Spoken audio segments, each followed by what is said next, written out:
जय हिंद दोस्तों, आपका स्वागत है आपके अपने YouTube चैनल एनजीएस क्लासेस में। दोस्तों आज हम आपको इस वीडियो में ठीक है जो हमारा टेस्ट सीरीज चल रहा था उसमें हम आपको वन लाइनर क्यों चल रहे हैं। एक क्लास 9वीं 10वीं 11वीं 12वीं सभी के लिए है और इसी में से क्वेश्चन भी आएगा। आपको हम बस यही बताना चाहते हैं। तो आइए हम टाइम ना बर्बाद करते हुए फटाफट क्वेश्चन पे चलते हैं। देखिए यहाँ पर वन लाइनर क्वेश्चन है पूरा का पूरा। कह रहा डीएनए से डीएनए यानी डीएनए से डीएनए निर्माण करने की प्रक्रिया को हम क्या बोलते हैं, उत्क्रम अनुलेखन कहते हैं। अगर डीएनए से डीएनए में परिवर्तन कर रहे हैं, किसमें, डीएनए से डीएनए, कौन सा प्रक्रम, उत्क्रम, कौन सा लेखन कहेंगे, उत्क्रम अनुलेखन कहेंगे। फिर दूसरा क्वेश्चन आ गया, डीएनए की द्विगुण को यानी डीएनए की द्विगुणन जो होता है सही विधि क्या है, तो अधिपरिमित होता है। क्या होगा, अधिपरिमित होता है। दिमाग में एकदम बैठाते चलिएगा। अब कह रहा डीएनए की, अच्छा डीएनए का full form deoxyribonucleic acid, RNA का फुल फॉर्म राइबोन्यूक्लिक एसिड होता है। डीएनए की जो श्रृंखलाएं होती हैं, जो डीएनए की श्रृंखला होती है ठीक है, वो हाइड्रोजन बॉन्ड से बनी होती है। कौन सा बॉन्ड, हाइड्रोजन बॉन्ड से बना होता है। प्रोकैरियोटिक तथा यूकैरियोटिक। प्रोकैरियोटिक किसे कहते हैं, जिसमें ठीक है सुव्यवस्थित केंद्रक नहीं पाया जाता है, यानी केंद्रक के अंदर हिस्टोन प्रोटीन नहीं पाई जाती, जिसमें जो डीएनए होता है लपेटी नहीं पाई जाती, कोशिका द्रव्य में बिखरी हुई होती है।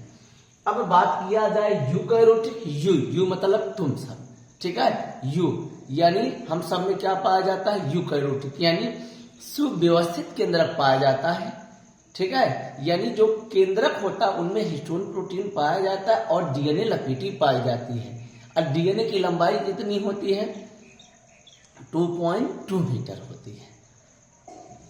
आइए कह रहा है प्रोकैरियोटिक तथा यूकैरियोटिक कोशिका का मुख्य अंतर क्या है, कैसे हम पहचानेंगे जो मेन अंतर यूकैरियोटिक और प्रोकैरियोटिक का।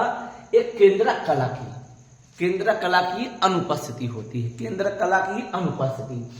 अब वाटसन तथा क्रिक, कौन सा, वाटसन तथा क्रिक ने बीटा डीएनए मॉडल दिया। कौन दिया, बी डीएनए मॉडल दिया। कौन दिया था, डीएनए व वाटसन क्रिक ने। कभी कभी इंटर में देखिएगा वाटसन एवं क्रिक मॉडल बोर्ड पेपर में भी पूछ लेता है और कक्षा 10वीं में भी पूछता है। प्रयोगशाला में सर्वप्रथम डीएनए का संश्लेषण, यानी संश्लेषण का मतलब निर्माण करना, यानी प्रयोगशाला में डीएनए का निर्माण किसने किया था, हरबिन खुराना ने किया था। कौन किया था, हरबिन खुराना, वो भारतीय वैज्ञानिक थे। राइबोसोम, जो राइबोसोम होता है एक खुरदुरा होता है, इनमें प्रोटीन तथा टीआरएनए यानी ट्रांसफर आरएनए के बने होते हैं। जो राइबोसोम प्रोटीन होते हैं तथा टीआरएनए के बने होते हैं। डीएनए पॉलीमरेज, ये डीएनए क्या है, पॉलीमरेज एंजाइम न्यूक्लियोटाइड से डीएनए संश्लेषण में काम आता है। जो डीएनए पॉलीमरेज होता है, वही पॉलीमरेज आरएनए पॉलीमरेज, ठीक है। ऐसे ही डीएनए पॉलीमरेज एंजाइम न्यूक्लियोटाइड से डीएनए संश्लेषण का काम यानी डीएनए बनाने का काम आता है। प्रोकैरियोटिक कोशिका, देखिए 9 नंबर वाला कह रहा प्रोकैरियोटिक कोशिकाओं में श्वसन का कार्य कौन करता है, मीजोसोम। जो प्रोकैरियोटिक कोशिकाओं में श्वसन का कार्य क्या होता है, मीजोसोम होता है। क्या होगा, मीजो, किसमें, प्रोकैरियोटिक में। अगर बात किया जाए यूकैरियोटिक कोशिका में, किसमें दोस्तों, यूकैरियोटिक कोशिका में श्वसन का कार्य माइटोकॉन्ड्रिया करता है। कौन करेगा, माइटोकॉन्ड्रिया करेगा। ये चीजें आप जितना हम बताएं 10 क्वेश्चन बहुत इंपॉर्टेंट है। वन लाइनर क्वेश्चन लेके चल रहे हैं ताकि आप अधिक से अधिक अंक प्राप्त कर सको। अब आइए यहाँ पर, अब कह रहा है 11 नंबर, ठीक है, जीवाणु जो बैक्टीरिया होते हैं, ठीक है। अब जानते हो ना, अगर एक मुट्ठी अगर हम मिट्टी उठाते हैं उसमें सैकड़ों बैक्टीरिया पाए जाते हैं। तो आइए, जीवाणु तथा हरित शैवाल की कोशिकाएं प्रोकैरियोटिक कोशिका की होती है। किसकी होती है, प्रोकैरियोटिक कोशिका होती है। अब देखिएगा समसूत्री विभाजन में, कौन सा विभाजन है? समसूत्री विभाजन में संतति कोशिका में गुणसूत्रों की संख्या पैतृक कोशिका के समान होती है। ये देखिएगा समसूत्री विभाजन में संतति कोशिका में गुणसूत्रों की संख्या पैतृक कोशिका के समान होती है।